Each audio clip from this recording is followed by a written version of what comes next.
Hello students, welcome to my channel more education junction. मैं हूं मंजुश्री मिश्रा। आज मैं आप लोगों के लिए कक्षा 9वीं से सांवले सपने की याद पाठ लेकर आई हूं, जो सालेम अली के जीवन पर प्रस्तुत किया गया है। ठीक है, जो पक्षी वैज्ञानिक रहे सालिम अली, उन पर ये बना हुआ है। तो क्या हुआ कि जो इसके जो लेखक हैं जाबिर हुसैन, तो जाबिर हुसैन जो है इनकी सालिम अली के जो जीवन से बहुत प्रभावित हुए, और जब इनकी मृत्यु हो गई सालिम अली की, तब इन्होंने उनके याद में ये संस्मरण के लिखा, ये संस्मरण उन्होंने लिखा। तो चलिए हम पढ़ते हैं। इनका जो जन्म हुआ था, सालिम अली का जो जन्म हुआ था, आपको पता है कब हुआ था? सालिम अली का जन्म हुआ था 12 नवंबर 1986 को मुंबई में हुआ था। ठीक है, भारत मुंबई। और मृत्यु हुई थी 20 जून 1987 को। लगभग 90 वर्ष की उम्र में इनकी मृत्यु हो गई थी। और इनकी मृत्यु किस कारण से हुई थी? क्योंकि इनको क्या था? कैंसर था, कैंसर की बीमारी थी, इसलिए इनकी मृत्यु हो गई थी। तो राष्ट्रीयता ये भारत के थे, इसलिए है ना। क्षेत्र क्या था? पक्षी विज्ञान प्राकृतिक इतिहास था। ठीक है, ये हमारा इनका जो छोटा सा जीवन परिचय है। और बच्चों एक चीज़ और याद रखना, सालिम अली को 1976 में पद्म विभूषण से पुरस्कृत किया गया था। पद्म विभूषण जो है हमारे देश का दूसरा नागरिक सम्मान है। ठीक है, आप कमेंट्स करके बताइए कि पहला नागरिक सम्मान कौन सा है। चलिए, तो हम इसके क्वेश्चन आंसर देख लेते हैं। क्वेश्चन आंसर, किस घटना ने सालिम अली के जीवन की दिशा को बदल दिया? ठीक है, तो ऐसी कौन सी घटना हुई जो सालिम अली के जीवन को इन्होंने, उस घटना ने बदल दिया? तो देखो क्या है कि बचपन के दिनों में एक दिन अचानक उनकी एयरगन चला रहे होंगे, तो उनकी एयरगन से गौरैया घायल हो गई। गौरैया एक चिड़िया का नाम है, वह घायल हो गई। उस दिन सालिम अली ने उसको उनका पक्षियों के प्रति प्रेम का जो आभास हुआ, पक्षियों के प्रति प्रेम का आभास हुआ, अतः उस दिन से उनके जीवन की दिशा बदल गई और वह एक प्रसिद्ध बर्ड वॉचर बन गए। बर्ड वॉचर मतलब क्या होता है? पक्षी को वॉच करने वाले, है ना, ध्यान से देखने वाले, उनकी सेवा करने वाले। आगे चलते हैं। क्वेश्चन नंबर 2 में देखते हैं, सालिम अली ने पूर्व प्रधानमंत्री के सामने पर्यावरण से संबंधित किन प्रभावित या संभावित खतरों को चित्र खींचा होगा कि जिससे उनकी आंखों में आंखें नम हो गई? किसकी? प्रधानमंत्री की। आगे देखते हैं, क्वेश्चन आंसर देखते हैं कि उन दिनों रेगिस्तानी हवाओं के कारण केरल की जो साइलेंट वैली थी, केरल की, यदि आपसे पूछा जाए साइलेंट वैली कहाँ पर है, तो केरल में।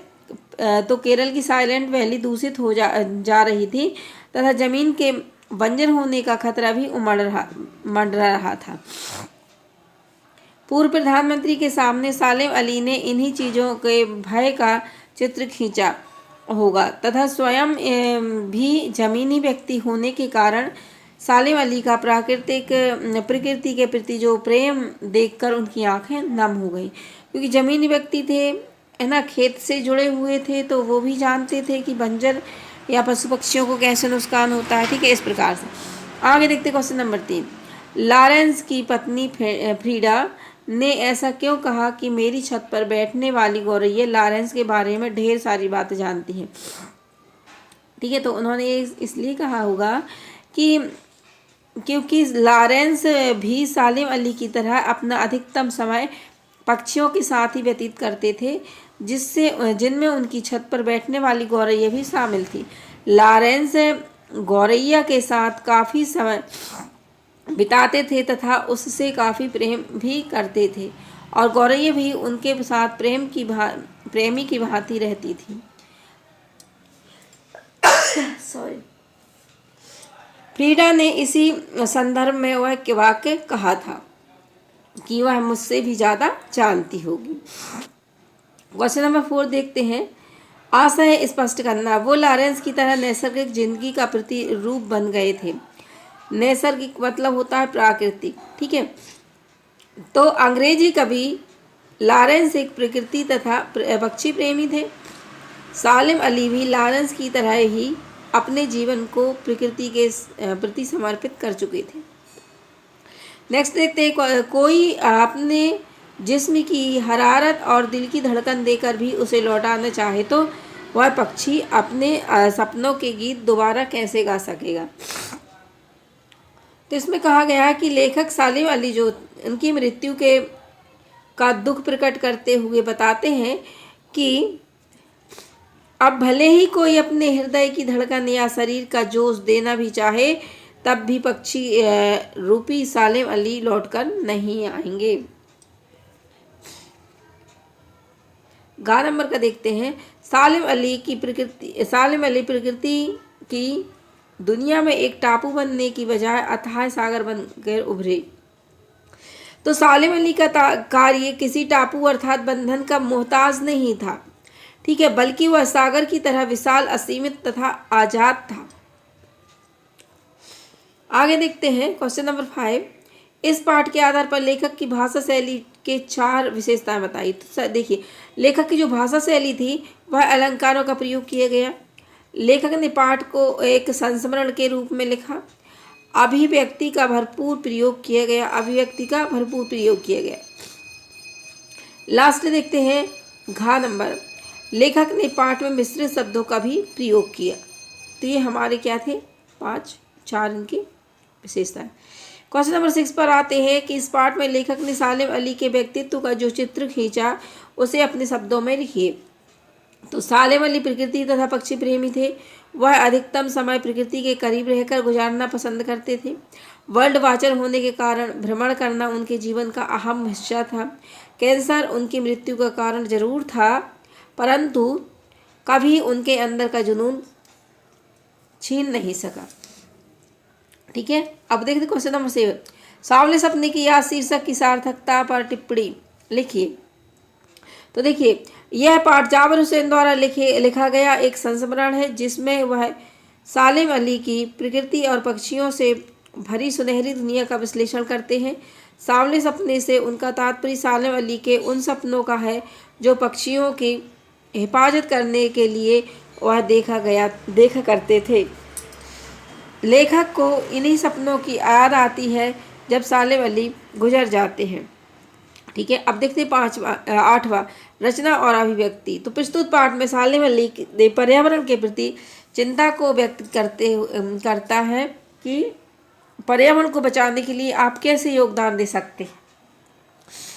ठीक है, तो जो प्रस्तुत पाठ में सालिम अली जो है और पर्यावरण के प्रति चिंता को व्यक्त करते हैं कि पर्यावरण को बचाने के लिए आप कैसे योगदान दे सकते हैं। तो देखिए बच्चों, आप कैसे योगदान दे सकते हैं पर्यावरण को बचाने के लिए। तो सबसे पहले तो खुले में शौच न करना, तो मतलब अपना पर्यावरण क्या करना, साफ स्वच्छ रखना। सार्वजनिक परिवहन का प्रयोग करना, मतलब अलग अलग परिवहन का प्रयोग करेंगे तो उससे ज़्यादा प्रदूषण होगा। इसलिए सार्वजनिक सभी के लिए जो परिवहन उपलब्ध होते जैसे बस है ना, सभी के लिए उसी में यातायात करना। नदियों के पानी को प्रदूषित ना करना, जो नदियों का पानी उनका प्रदूषित न करना, मतलब गंदा कचरा, मरे सड़े जानवर उसमें ना डालना, ठीक है, नदियों में, जिससे उनका प्रदूषण नहीं होगा। नेक्स्ट देखते हैं वन जो है, वन व पेड़ों को न काटना तथा अधिक से अधिक पौधरोपण करना या वृक्षारोपण करना। तो इस प्रकार से हमारे क्वेश्चन खत्म हुए हैं। अब थोड़ा सा सालिम अली के बारे में जान लेते हैं, थोड़ा सा उनके बारे में यदि आपसे पूछा जाए तो क्वेश्चन बनते हैं यहाँ से। सालिम अली का जो नाम था वह था मोइनुद्दीन अब्दुल अली।